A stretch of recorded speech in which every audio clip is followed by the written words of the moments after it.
New steps to protect lawmakers and candidates. The recent attacks on two state lawmakers in their own homes now leading to efforts to make the addresses of political leaders less accessible. Chief political reporter Tom Hauser asked Secretary of State Steve Simon what's being done to protect the information of current lawmakers and future candidates. Safety and security at the state capitol has been in the headlines recently after a naked man was discovered in the Senate chambers late Friday night. But safety and security for state lawmakers at home is in many ways a more urgent concern.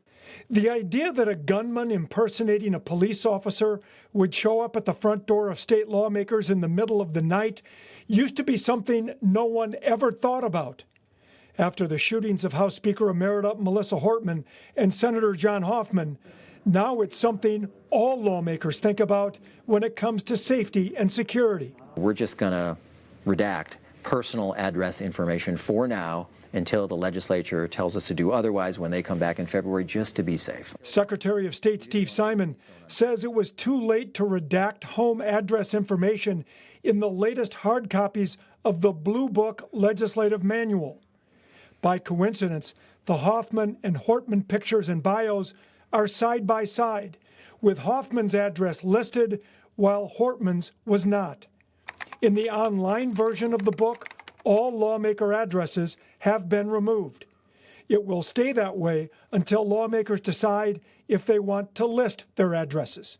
As a stopgap measure in the meantime, we and I thought the responsible thing to do was, for now at least, get rid of those home addresses. The Secretary of State is also working through what to do about new candidate filings. Home addresses have always been required so the public can verify residency in the district where the candidate is running. For now, the statewide candidate filing website is still down, while new candidates have been using P.O. boxes instead of addresses. Will that comply with state law, which requires this to be public? Yes, it will in this sense, and I should have added this caveat. If someone requests it, we will hand it over, as we must under Minnesota law. But Minnesota law doesn't say we have to display it in any particular way. There's not much the state can do to protect lawmaker information from all of the sources available on the internet. Creating additional safeguards will likely be a major issue in the next legislative session. In the newsroom, Tom Hauser, 5 Eyewitness News. And you can see that full conversation with Secretary of State Steve Simon on At Issue right here Sunday morning at 10.